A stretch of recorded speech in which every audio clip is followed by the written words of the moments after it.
அடுத்தது 16வது கேள்வி. ஒரு ஆப்பிள், ஒரு வாழைப்பழம், ஒரு மாம்பழம் என்றது ஒரு நிரையில அடுக்குறோம். அதாவது நிரையில நாங்கள் அடுக்க போகிறோம். முதலாவது ஆப்பிள், அடுத்தது வாழைப்பழம் பனானா, கடைசி வந்து ஒரு மாம்பழம் மேங்கோ.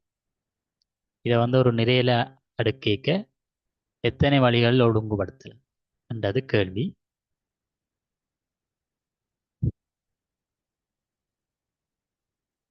இதுக்கு வந்து ஒன்று வந்து ஆப்பிள், பனானா, மேங்கோ.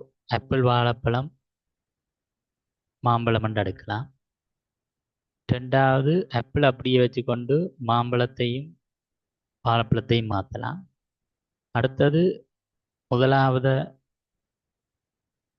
வாழைப்பழமாக வச்சுக்கொண்டு பனானா, அடுத்தது ஆப்பிள், அடுத்தது மேங்கோ ஒன்று மாற்றலாம். அடுத்தது பனானா வச்சுக்கொண்டு மேங்கோ ஆப்பிள் என்று எழுதலாம். அடுத்தது மேங்கோ முதலாவது வச்சுக்கொண்டு ஆப்பிள் பனானாவை அடுத்ததாக எழுதலாம். மேங்கோவை வச்சுக்கொண்டு பனானா ஆப்பிளை எழுதலாம். ஆகவே மொத்தமாக 6 வழியில் எழுதலாம். இந்த நிலையில் இருக்கிறத 6 வழியில் ஒழுங்குபடுத்தலாம்.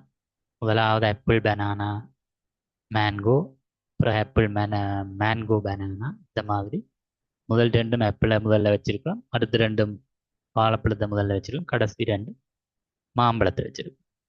ஸோ இதுக்கான விடை வந்து 6. அதாவது 17வது ஒன்றுக்கும் 100க்கும் இடையில் உள்ள மூன்றினுடைய மடங்கு. ஸோ 16வது கேள்வி, 1க்கும் 3க்கும் இடையிலான மடங்குகள். 1க்கும் 3க்கும் இடையில் என்றால் 1, 2, 3, 4, 5, 6, அப்படியே போய் கடைசியா 99, 100. 1க்கும் 100க்கும் இடையில் உள்ள மூன்றினுடைய மடங்கு. 99 ஒரு மூன்றின் மடங்கு. மூன்றின் மடங்குகள் 3, 6, 9, 12, 15, 18, இப்படியே 99 மட்டும் போகும். 100க்குள்ள 99 ஒரு மூன்றினுடைய மடங்கு. ஏண்டா 99 நாங்கள் 3 தர 33 என்று எழுதலாம். 3ஆல் 33 பெருக்கினா 99. இது ஒரு மூன்றினுடைய மடங்கு, 3ஆல் பெருக்கப்படுது.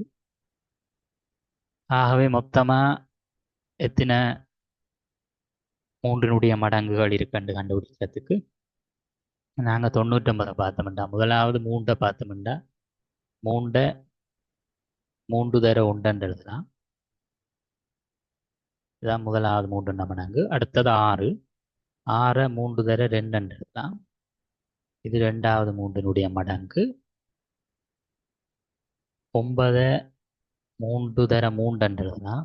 மூன்றாவது மூன்றினுடைய மடங்கு. அப்படி பார்த்தா கடைசி 99 3 தர 33 எழுதலாம். ஆகவே இது வந்து 33வது மூன்றினுடைய மடங்கு. ஆகவே விடை வந்து சி. அடுத்தது 18வது கேள்வி. 18வது கேள்வி.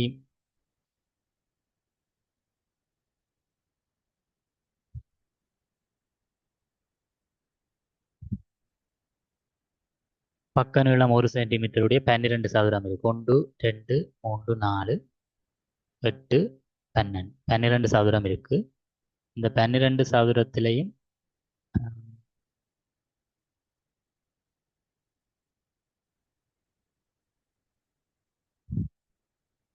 நிழற்றப்பட்ட பகுதி முழுவதும் என்ன பின்னம் என்று கேட்டிருக்கு. மொத்தமாக 12 இருக்குது. 12 சதுரம் இருக்கு. அதில் நிழற்றினது 3 சதுரம். ஆகவே 12ல் 3 பகுதி நிழற்றி இருக்கு. ஆனால் இது வந்து விடையில இல்லை. ஆகவே அது விடையில சுருக்கி இருக்குது. அதாவது இதை நாங்கள் மூன்றால சுருக்கலாம். மூன்றால சுருக்கினா ஒன்றிங்கு 4 மேலையும் கீழையும் மூன்றால சுருக்குவோம். அல்லது இதை வந்து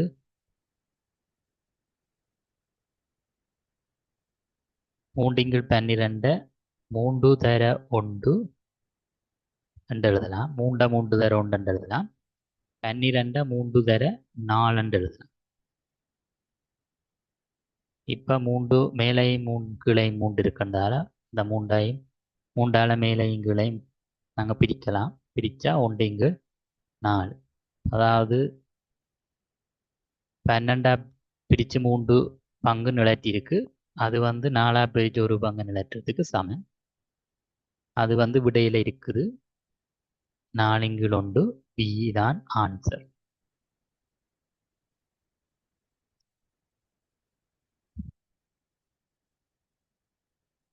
அடுத்தது 19வது.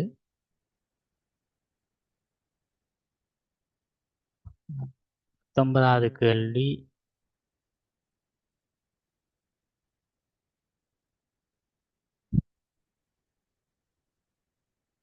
இலக்கங்களின் கூட்டல் சரியாக இருக்குமாறு ஏக்கு பிரதியிட வேண்டிய இலக்கம் ஏ ஏ ஏ கூட்டல் 198 வருது.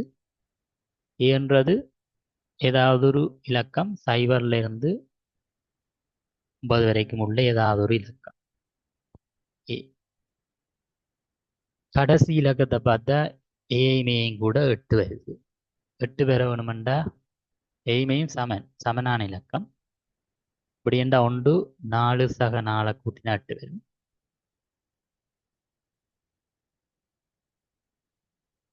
ஆனால் 4 போட்டால் 44 ஏ. அதே மாதிரி இன்னொரு ஏ 44 ரெண்டையும் கூட்டினோம்டா 4 சக 4 8 இங்கேயும் 8 88 தான் வரும். விட வந்து 198 வரும். ஆகவே இது வந்து பிழையான விட. ஏக்கு 4 பிழையான விட. அடுத்தது 8 வரணுமெண்டா 9ஐயும் 9ஐயும் கூட்டலாம். 9ஐயும் 9ஐயும் கூட்டினா 18. 18 கடைசி இலக்கம் 8 வரும். 9 போட்டு பார்ப்போம். 9 99 99 9 9 18. இங்கே 9 18 ஒரு மிச்சம். இதில் அந்த 1 கூட்டினவண்டா 19 198. ஆகவே சரியான விடைக்கான பெருமானம் 9. விடை. கடைசி 20வது கேள்வி.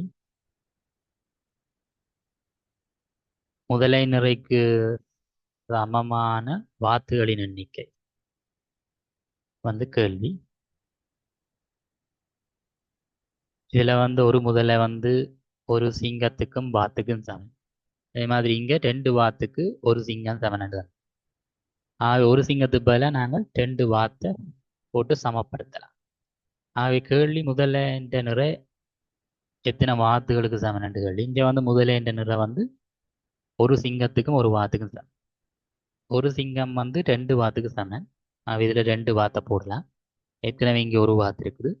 அவை மொத்தம் 3 வாத்து இருந்தால் அந்த நிறை சமனாக இருக்கும். இதில் 3 வாத்தை போட்ட அது முதலையினுடைய நிறைக்கு சமம். ஆகவே விடை வந்து சி 3. இந்த இவ்வளவு தான். இந்த 10 கேள்வியும் தான் மீடியம் லெவல் கொஷின். அடுத்ததில் நாங்கள் பார்ட் கொஷின்ஸை பார்ப்போம்.